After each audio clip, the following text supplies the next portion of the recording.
Welcome back to the PFC Podcast. The views and opinions you are about to hear are the speakers and do not necessarily reflect those of anyone else. Now on to the podcast. Welcome back to the PFC Podcast. This is Dennis, and today I'm with Dr. David Clarke. How are you doing today?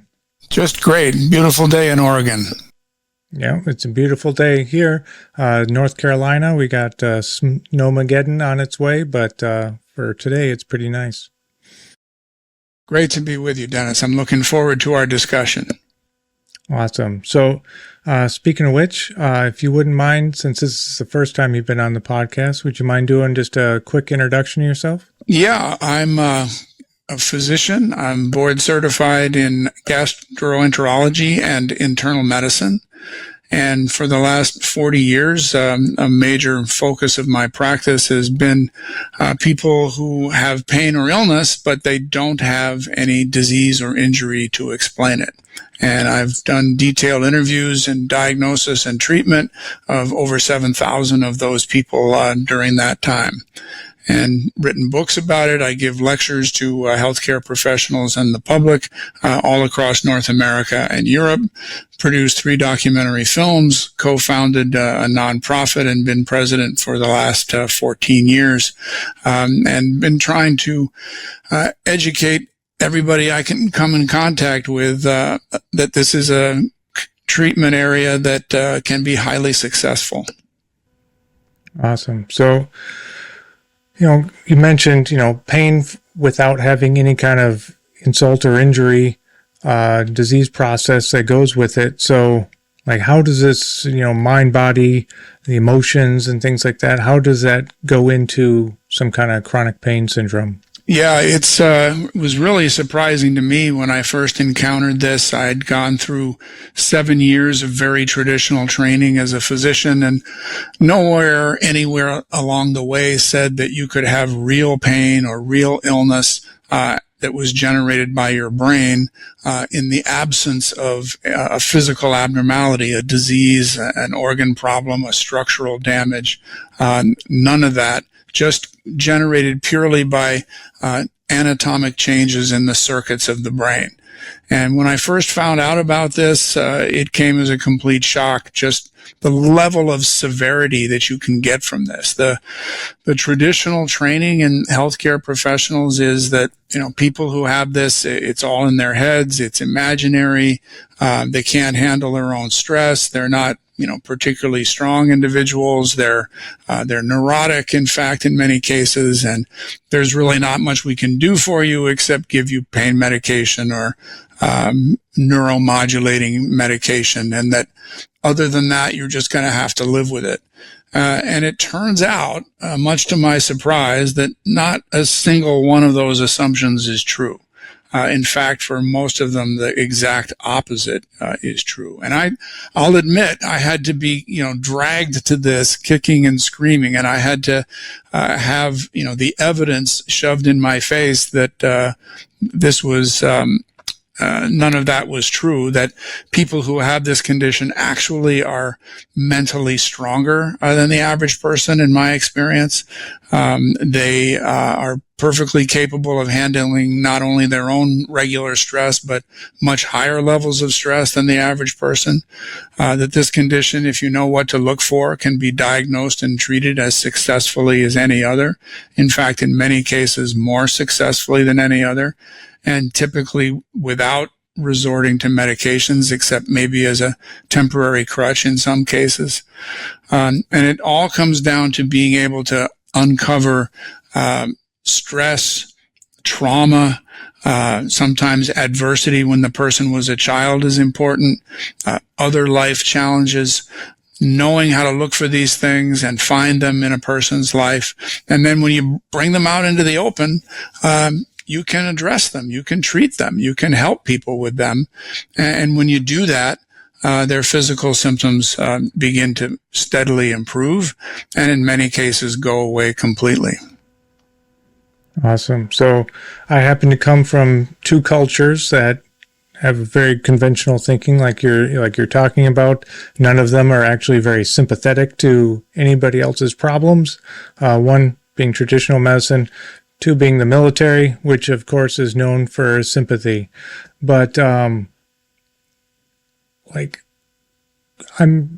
literally surrounded by people who pride themselves on mental toughness, resiliency, etc., etc.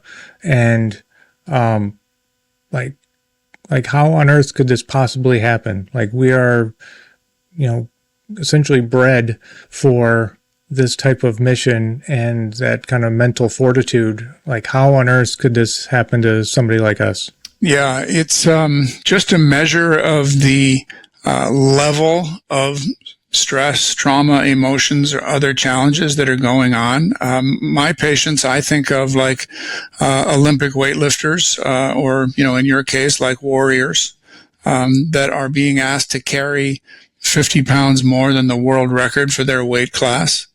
And, if you're doing that, it's going to break anybody down eventually. And you're going to feel weak, and you're not, if you don't know that you're carrying this kind of burden, you're going to feel weak and, not know where it's coming from. It's going to manifest itself, in your body. And it can do this literally from head to toe. You can get migraines from this, ringing in the ears, dizziness, visual disturbances, trouble swallowing, trouble with the joints, like the temporomandibular joint in the jaw, or pretty much any joint in the body, back pain, neck pain, difficulty breathing, unexplained cough, certain kinds of rashes, chronic fatigue, irritable bowel, pain in the pelvis or genitals. The list goes on and on. Long COVID is another one, fibromyalgia. The only common denominator is that once the stress level gets high enough, everybody, has their point where the body starts to protest. The mind is basically under a sufficient amount of stress. It starts to try to communicate with you via your body in the form of physical symptoms. And when the stress level gets too high and goes on for long enough, and, like I say, everybody, no matter how tough you are, has that limit, then the body starts to speak. It starts to say, I'm hurting here. I have, more that I am trying to carry, than I should be asked to carry. And that's what the meaning of these symptoms are. And we need to try to listen to what our mind is telling us in the form of these symptoms. And that's the first big step toward finding a solution. If you wouldn't mind walking me through like a patient encounter. They've had this pain for years, joint pain, back pain, just essentially fill in the blank, the symptom. They've had it for years. They've been treated by other providers. They are now treating themselves, and they somehow stumble upon you. How would you go about initiating this interview, this assessment? Well, I'm certainly first looking at the records and the exam and the imaging studies and sometimes lab tests to try to see, is there an organ disease going on here? Is there a structural damage that's responsible for it? And sometimes it's not 100% clear. Sometimes there has been some damage. It's very common in the spine, for example.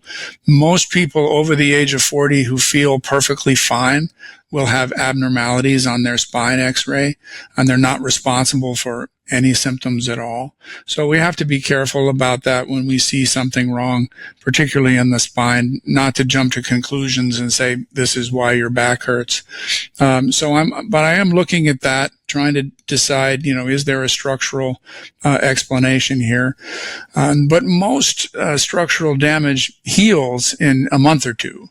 And so people whose pain goes on for a lot longer than that, there is at least a chance, and sometimes a very good chance, that it's what we call neuroplastic, meaning that the brain and nerves are doing this. Plastic meaning capacity for change, which can be good or bad. If it changes in a bad direction, you get the symptoms. If you get treatment, it can change back into a healthier pattern, and the symptoms improve. So I'm looking for, again, first structural damage, and then the next thing I'm doing is I'm looking for sources of stress in a person's life. If by some chance they don't have any, then I'm looking again at a structural possible explanation. But the more stress a person has, especially if there's not solid evidence for a structural cause, a biomedical cause, the more likely it is that they've got stress responsible for the symptoms.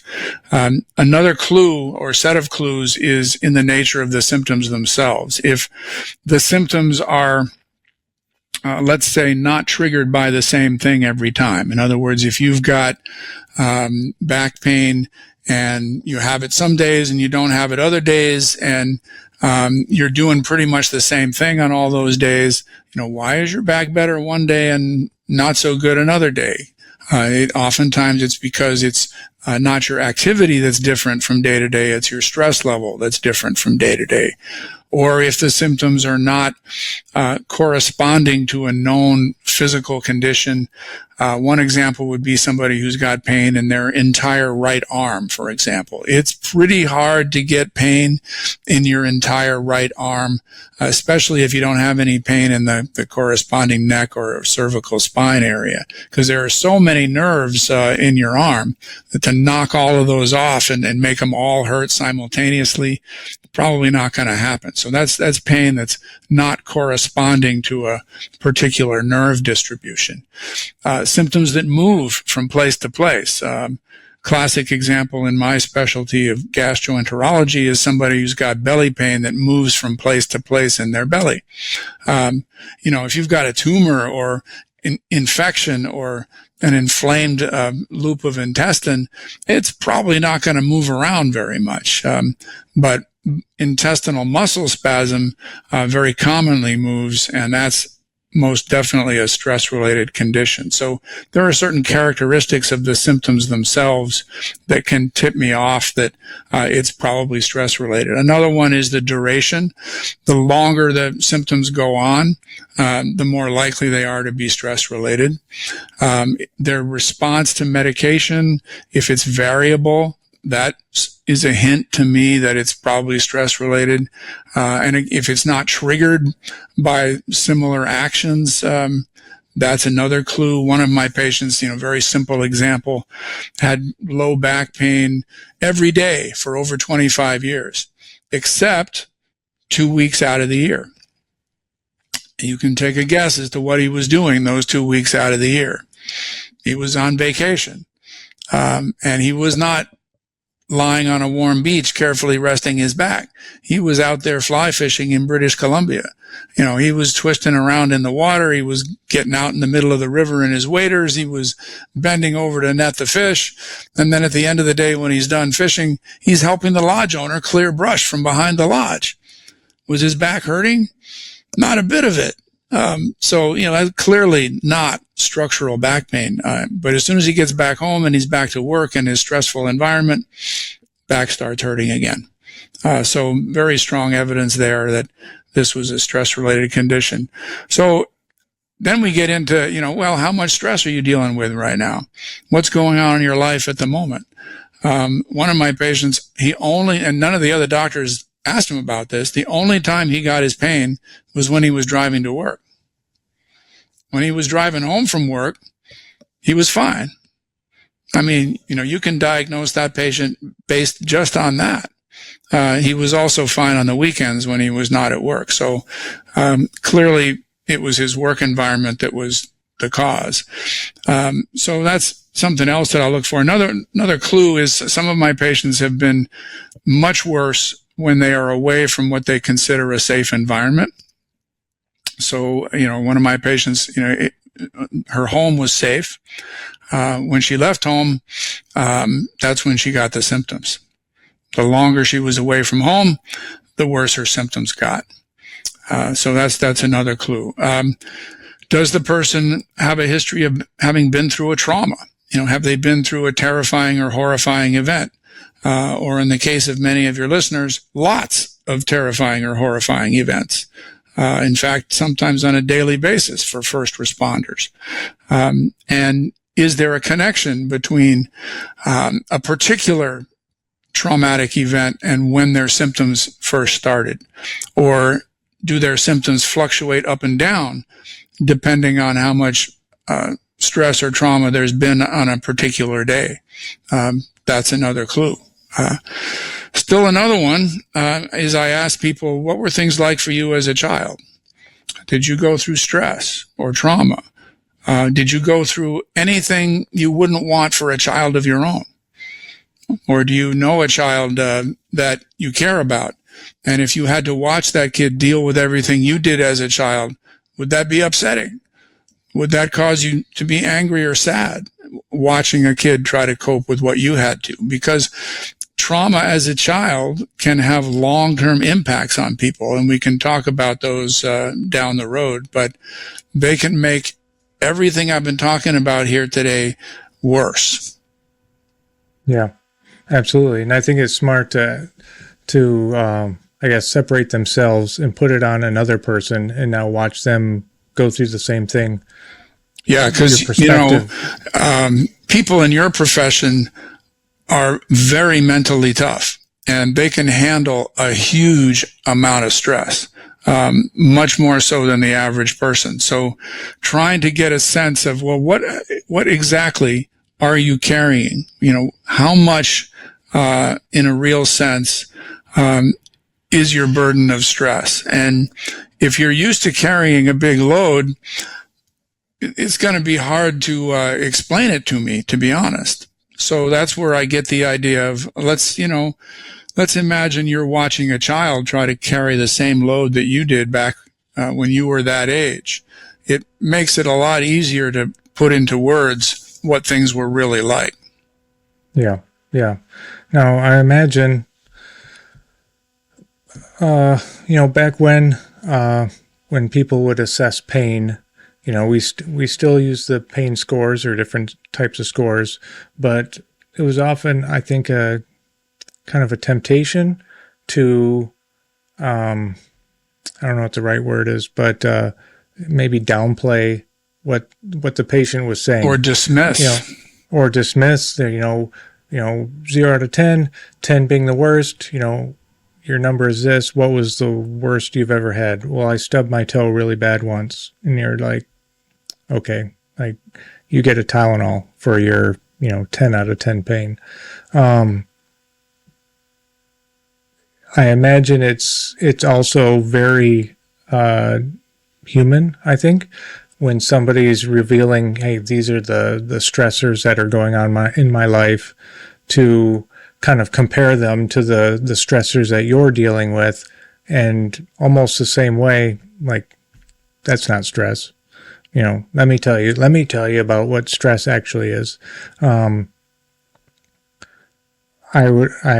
Obviously, I'm not a doctor, but I would imagine that's absolutely the wrong approach to dealing with a patient like that. It's, I think, like you mentioned, a much smarter way to be like, if the things going on with you were happening to somebody else, how would you feel about that? What would you think about that? Would you have pity for them? Would you have empathy for them? Like, how would you react? Yeah, it's very important for people to have as accurate an assessment as they can of their own stress, because my patients, as I said, they are actually stronger than average mentally, psychologically. They can handle levels of stress that would bring the average person to their knees. So if I'm going to help them, though, I want them to have an accurate understanding of what they're really carrying. And none of us has a parallel life we can compare ourselves with. So how are we supposed to accurately assess our own stress level? And that's the technique that has worked the best in my practice, is when people start to think about their own kid having to grow up the way they did, or their own kid having to go through the first responder experiences that they did, it really makes them think. Let's put it that way. And the reason for that is not to trigger people. It's not to make people feel horrible. The reason for that is that it's a starting point to get an accurate idea of how much you're carrying, because we can't really start dealing with this unless we have a good understanding of it to start with. And then the next steps after that, number one, have some respect for, just as you would for watching a kid cope with everything you did, you would have respect for that kid. You would look at them and say, damn, what courage, what heroic perseverance that kid has had to deal with everything that was going on back then, or that was going on during being in the profession of first responder. Because a lot of people come out of their childhood experiences, and this is one of the long-term impacts. They've been made to feel like they aren't measuring up, or they've been made to feel like they're second-rate human beings, that whatever was going on, they couldn't cope with it. They weren't supposed to cope with it. They were kids. And, in the worst case, they can be made to feel like worthless pieces of crap. And their reaction to that is that they will plow through, charge through whatever life throws at them, and they won't complain. They'll just plow through more. That's a common reaction for somebody that was stressed or traumatized as a kid. They'll just suck it up and keep boring through. And no complaint, no slacking off, just stay on that treadmill and keep going. And there is, somebody who's survived a lot of adversity as a kid, usually the only thing that will slow them down is when their body protests. Yep, absolutely. And that describes, I don't know, probably everybody that I know.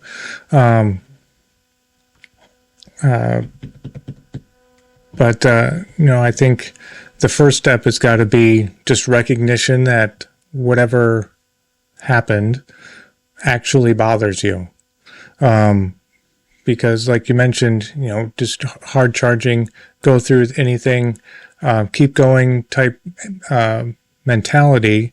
Even when even in my own experience, I think back to an event and I'm like, it was kind of hard, but we get through it. We got through it just fine. And it's almost like you're ignoring the fact that these things are building and building, and the next event happens and it builds, and understanding like, that was pretty horrible. It's okay to recognize that was bad, and you either still have to deal with it, or you at least have to recognize that this was a problem, and luckily we got through it, but we still have some other things that we gotta sort through. Yeah, and you did get through it, but if your body is talking to you, the message is, not that you can't handle your own stress. It's that you have reached and gone beyond the level that is what anybody could possibly be asked to handle. I mean, that your body is trying to communicate that the stress level or trauma level has gone beyond reasonable limits, and that anybody else in a similar situation being asked to cope with the same level of stress would probably have broken down a long time ago. Yeah. So getting into like a treatment type plan.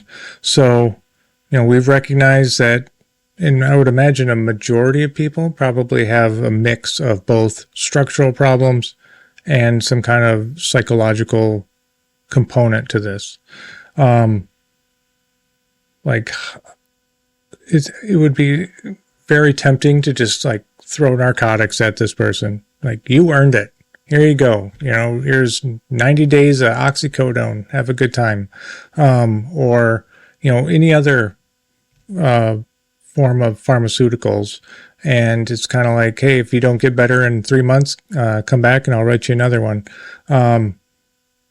With the suicide rates, the number of people that, you know, just suffer from chronic pains, it doesn't seem like that's really fixing the problem.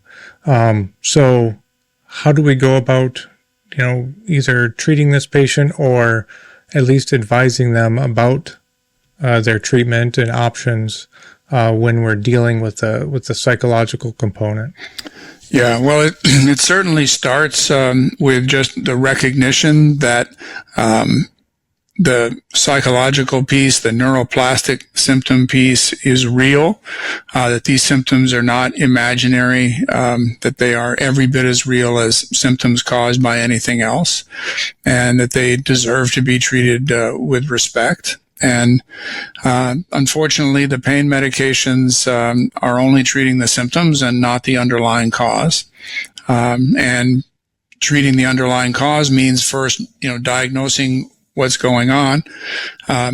Is it, for example, related to post-traumatic stress? You know, is the person still having nightmares or flashbacks or avoiding certain people or situations because they bring back the trauma? Living on high alert, emotional numbness, sudden outbursts of anger or other emotions. You know, if those things are going on and you meet the criteria for post-traumatic stress disorder, it needs to be addressed. You know, there are, if you're able to access it, there's, you know, solid treatment modalities available for that. And physical pain and other symptoms is absolutely a very common part of the PTSD phenomenon. And when the PTSD is successfully addressed, even just in part, the physical symptoms often improve just from that. One of my patients, let's see, she had been referred for 3 years of having attacks of abdominal pain, nausea, and vomiting that they would go on for 5, 6, 7 days straight. And then they would go away and she'd be feeling fine for a couple of months and then she'd have another one. And she just kept cycling through that for 3 years. And when I asked her where her pain was, she formed her hand into the shape of a pistol and pointed the barrel at the right lower quadrant of her abdomen to show me where her pain was. Very unusual gesture. When I got to the point of asking her if she'd been through any traumas, she told me she had witnessed the shooting of her brother. And no big surprise, the brother had been shot in the right lower quadrant of his abdomen. And the bullet lacerated his iliac artery and he hemorrhaged to death in the ambulance. And she had seen the shooting. But the shooting had taken place a full decade before the beginning of her illness. So there wasn't a direct connection. But when I see that, you know, you got this big trauma, what I'm looking for next is, was there any kind of triggering event that might have set this off that was somehow related to the trauma? And sure enough, right before she became ill, she had encountered her brother's killer in a store. And it turned out he'd been arrested right after the shooting. He'd been convicted of manslaughter because the shooting took place in the context of a tavern brawl, and he was released back into the community, and nobody warned her that he was out there. So when she ran into him, it came as a complete shock, and within days, she had her first attack. And they just continued after that. But there was clearly a very direct connection. And she was having nightmares about this, and she was avoiding the part of town where he lived, and she was even avoiding people who looked like him. So it was very clear that her PTSD had been triggered. And when that was addressed, her physical pain attacks and vomiting went away. So absolutely have to make sure we are not missing a PTSD diagnosis and treating it if it's there. If somebody's had the long-term impact of what we call adverse childhood experiences, some kind of childhood trauma, ACEs is the abbreviation, then we can't go back and change the past, but we can absolutely help people with the long-term impacts of that. And there are a lot of highly stressful long-term impacts of childhood trauma. One of the biggest of which is people tend to not take care of themselves. They were so busy trying to fix the bad home situation as kids that they grow up with the idea that that's their job. Whatever problems there are amongst people that are in their world, they are trying to fix them. They often choose as romantic partners or close personal relationships, people who have problems, people who have issues or needs that need help with. And so the relationships that my patients get into coming out of these adverse childhood environments is they tend to be unbalanced. They tend to be my patient is just giving and supporting and helping and solving, and they're not putting themselves on the list of people they take care of. And the result of that is that they are living on that treadmill again, powering through, fixing everything. They're the strong one. They're the one on whose shoulders the rest of the world rests. They never get a break. And that's when the brain starts trying to talk to them by means of the body symptoms. And when people understand that, they can start making some changes. And obviously this is not going to be an overnight fix or a 1 week fix. This is going to be some long-term wood therapy, I'm guessing. For many people it is, but a lot of people, when they recognize what's going on, they can make some substantial changes in a fairly short period of time. They may not fix everything, but a lot of times they can fix enough that they start feeling better. Yeah. Now, usually in the environment where I'm working, I don't have rapid access to a psychologist or really any actual provider. Would it be okay or safe to assume that just getting them to talk about whatever is bothering them or what could be bothering them or whatever event might be triggering this would give some kind of relief or potentially some kind of relief, even if it's temporary? Yeah, putting this into words is huge. Once people can understand some of the places that these issues can come from, even just writing down a list of all of the stresses and traumas that a person has been through in their life, starting from day one. And just having that list to look at it. Again, I'm not trying to re-traumatize people. The purpose of the list is, first to get a full accounting of everything that your brain may be trying to talk to you about. But second, to just appreciate a human being who has been through everything on that list and giving themselves credit for in my patients' cases, the truly heroic perseverance that they had to come through all that. I mean, my patients who went through some stuff that, I think anybody from warrior culture would respect, let's put it that way. And if you can respect yourself for what you came through, then you can have a good reason to make some changes. And one of the big ones that's a struggle for a lot of my patients, but it makes a huge difference, is just to carve out some time on a regular basis to do something for yourself. Do something that's got no purpose but your own joy. A lot of my patients, they haven't done anything for fun for years. They've been so busy taking care of everybody else's needs. Or, one of my patients, she said, yeah, I get out to the movies every other month with my husband. Apart from that, nonstop. And eventually, she just hit the wall and she wound up in the emergency room with severe abdominal pain that was completely unexplained. So just that one simple pair of techniques. First, writing all the stresses and traumas down.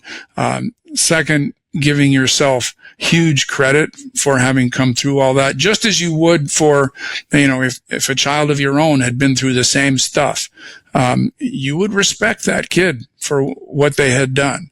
I'm just asking people to internalize that respect for themselves, because when they do that, it makes it a lot easier to start being kind to yourself. Yeah. Yeah, and definitely, I would imagine turning that perception around of, instead of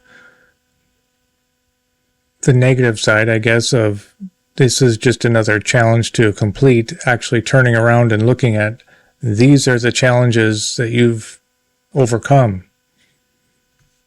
Yeah, that's right. And it's, again, without a parallel life to compare ourselves with, it is easy to dismiss it and say,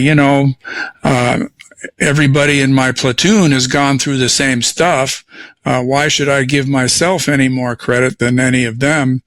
And the answer is you shouldn't, but give yourself exactly the same credit that you would give to everybody else in your squad, and use that to build an internal self-respect that is fully deserved. I'm not saying just, make this up and give yourself, rainbows and flowers here. This is about honest respect for your own achievements, not giving yourself more than you deserve, but not give yourself less either. And then that's going to change how you interact with other people. It's going to change, quite frankly, how much crap you take from other people. It's going to change your ability to tell the rest of the world to go F itself while you go and have a good time. Because many of my patients, they don't know how to do something for their own joy. I mean, the idea of taking some time just purely for themselves, to do something that at the end of it, they're saying to themselves, damn, that was fun. I would like to do that again next week. It can take people, my patients, sometimes months of trial and error to figure out what that thing would be. It's like my guy with the back pain. He found that 2 weeks of fly fishing worked for him. But unfortunately, the other 50 weeks out of the year, he had nothing, like the fly fishing. So my treatment plan for him was, you got to find something that's equal to the fly fishing that you can do each of the other 50 weeks out of the year.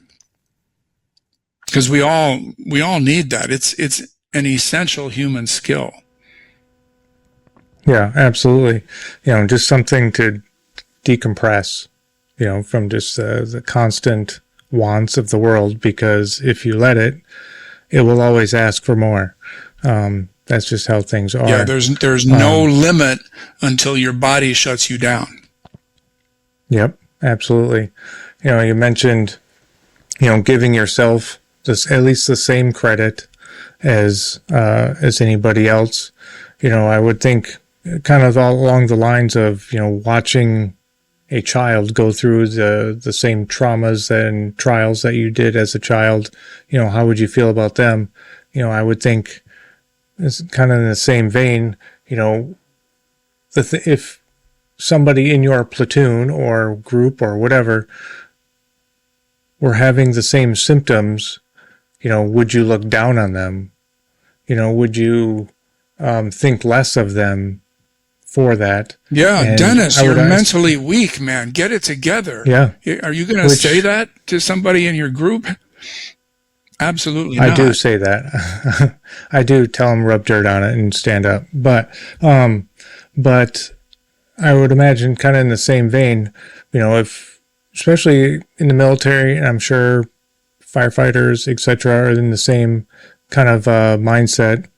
Your group is your family, and if anything is bothering them, it bothers you as well.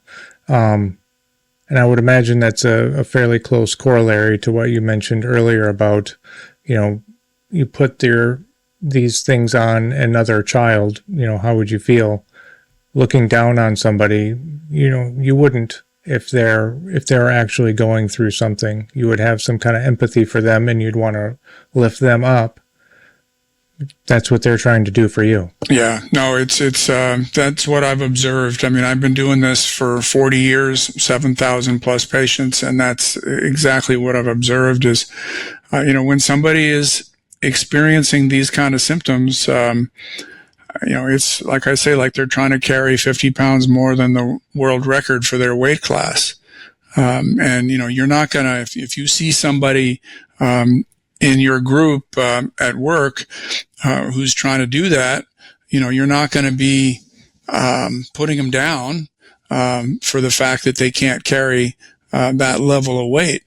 But that's what's happening in this, form of illness is the level of stress has just gone beyond, human capacity. Mm-hmm. Absolutely. So, Dr. Clarke, where can I look up more information or get in contact with you or somebody else that also does this? Yeah, I wish there was more of us, but we've gathered a ton of information at symptomatic.me. We're putting together a online treatment program. We have extra resources for people who support us by becoming members.